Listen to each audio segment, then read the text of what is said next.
Welcome back to the Press Club. I am joined by Jason Sifley, the editor of Gen Moon magazine, and of course we discuss the Media Association as your top story. Now for my top story, and that is the serious situation within the police force, where there are claims that a senior police officer, his U.S. visa has been revoked.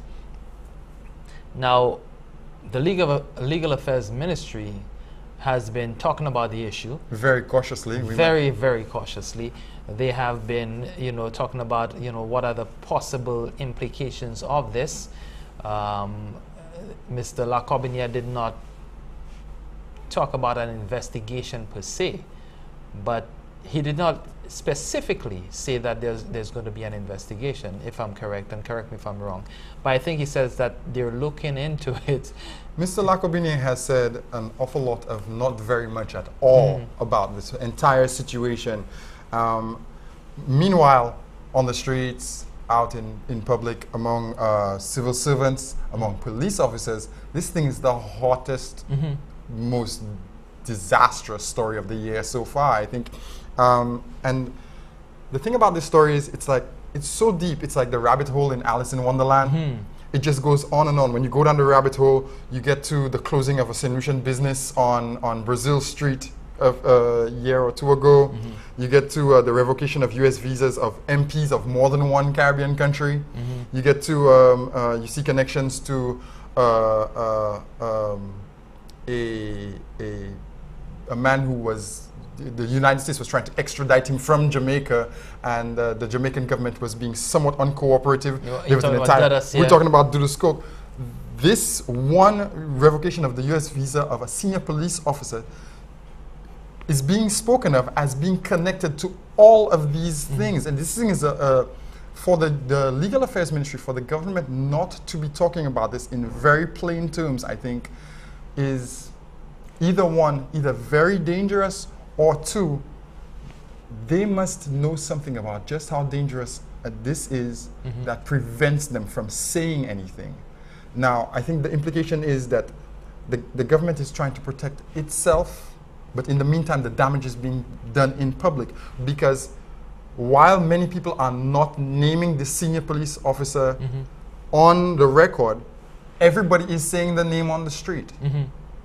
So that we could possibly have an innocent person who it is being implied that they're involved in all of these horrible, horrible things, or we have a problem where there's a major criminal in our police force.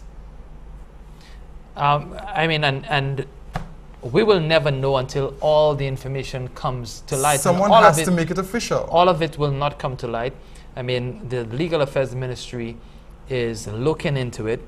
Now, the very serious problem that I have with that, to get your visa revoked is not a crime. You would not, it's not necessary for you to commit a crime for that to happen. So therefore, there is no criminal proceeding that will be taken against you. Yes. However, for your visa to be revoked, okay, you must have done something in the mind of the U.S. government, of the U.S. State Department, that you pose a threat to their national security. That you've done something offensive. Causes them to. Well, they don't care if you do your stuff in your country and it stays there. They just don't want it in their country. Exactly. Right. So you can stay and do your stuff wherever you are, but don't come to my country. Yes. At the same time, knowing the U.S. and how it operates, the U.S. would use some tactics to force smaller countries, smaller states to act according to their policy. Yeah. Exactly. So let's not overlook that aspect of it. It could be a situation that the U.S. might have wanted information, and that senior officer had said, well, this is not the protocol we follow. This is not how we release information. Okay, you have to go through this channel or that channel. You have to do it this way or that way. And as a result, the U.S. says, oh, you don't want to cooperate? I'll revoke your visa. We'll push the button. We'll create a big stir. Yes. We'll not tell anybody why we revoked your visa, because this is personal information. But there'll be enough speculation. There will be questions. Exactly. And the questions will spread out and they will smear other people. And then government's integrities will be at stake. Right. People's faith in their own government becomes at stake at that point. Now, going back to that, shortly after Richard Frederick's visa was revoked, there was speculation, and I had been pursuing that story for a little while, a couple of months. There was speculation that that senior officer, who has been unnamed right now, his visa had been revoked from back then. You know, and all the questions I asked, you know, I was informed that, well, no, this is not true, or they don't have any information on that development. You know, so it would be interesting to know exactly when the visa was revoked and for what reasons. Now, the U.S. State Department gives you a number of reasons, 4 main reasons for revoking visas.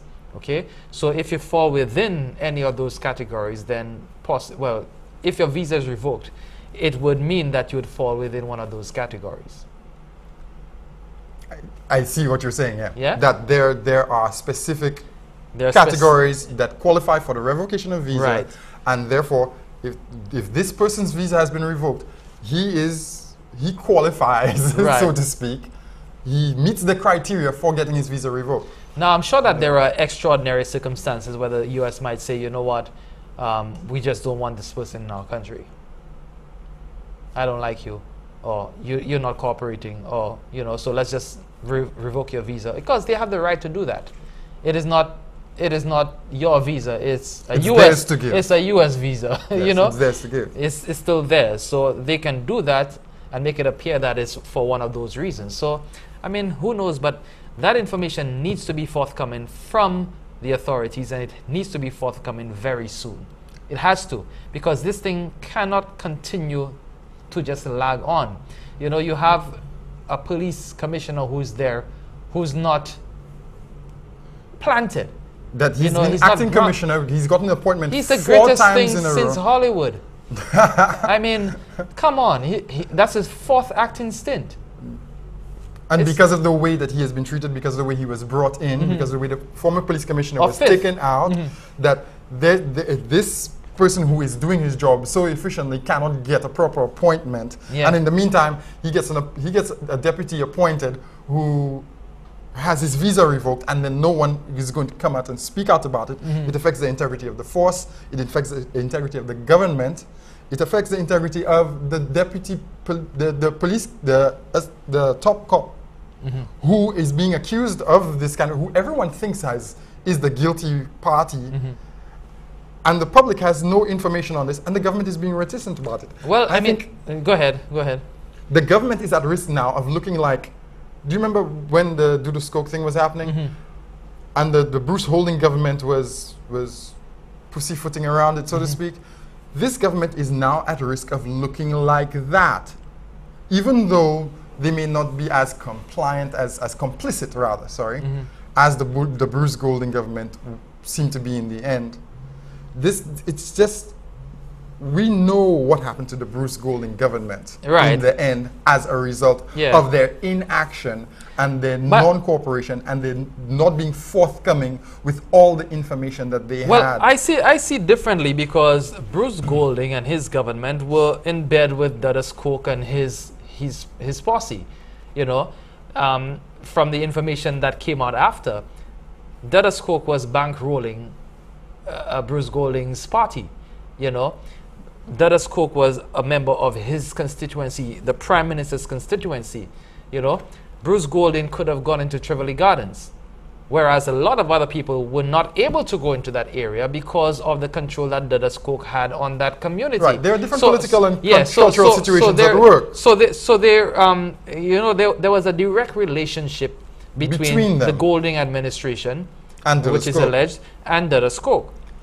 And that caused the demise of that administration. However, I don't see the similarity. I don't see the same thing. I don't think there's a direct relationship between our government and this thing. Yeah, I think. However, our government owes us. The parallel I was making was that the Golding government was not forthcoming as they should have been for the reasons that you said. They couldn't have been forthcoming. Otherwise, they would have come. Our government is in a position where they can be more forthcoming with us, and they need to stop messing around with this issue. They need to do or say something that gives the police force its integrity back. The police force has worked very hard in the last few years to gain its integrity. They've made some risky moves sometimes, and we in the media have criticized them only to see the effects later sometimes and say, well, it seems maybe that was not such a bad move after all. They need to give the police force their integrity back. They need to win their own integrity back and stop the erosion of the integrity of St. Lucian public institutions by pussyfooting around this issue. Well, I think also they didn't like it when the United Workers' Party government was doing it with Richard Frederick, and they should not be doing it now. They should be doing the exact opposite now. No, but I think... And if they are not going to do it, they need to tell us the reasons why they cannot. Now, I think Lacobinier made a very good statement in that regard. He's saying that, you know, something will be said, but in dealing with a matter that is so sensitive, you have to go through the appropriate channels and you have to take the necessary steps. And in taking the necessary steps, it might take some time. To be thorough, you have to expend some time. So they're using that time to make sure that they cross all their T's and dot all their I's. I can respect that to some point, but in the meantime, tell us something. Tell us something. If it is the top cop that everybody has been speculating about, say, okay, well, it is this person, and I had meetings, but nobody seems to want to mention the person's name. Nobody wants to speak to the issue directly, but you know, it's just pussyfooting and tiptoeing around the you know. And in the meantime, definitive damage is being done. Yes, the damage needs to stop. And from my understanding, they said that there are a few more officers, some of them who might be top as well, who have been implicated and whose visas will be revoked shortly. But who knows? You know, when these things happen, then you get this. Everybody's going wild, you know, oh, well, that person is next or that person is next. So, I mean, right now it's just speculative, you know, but it might be true too. Where there's smoke, there's fire. I am particularly concerned about the effect this is having on the police force. The police force is just only now recently recovering from years and years of being seen as a corrupt and impotent organization, and it's only in the last couple of years we have seen that they are able to be forceful, direct, effective, and gaining that kind of a reputation for being something that the St. Lucian public can trust. Even those people who do not like them can now say, well, they trust them to be the police force. Now this news comes out, and letting this story run away with itself does no good for that institution, and that institution is critical to like stability, peace, and prosperity in St. Lucia.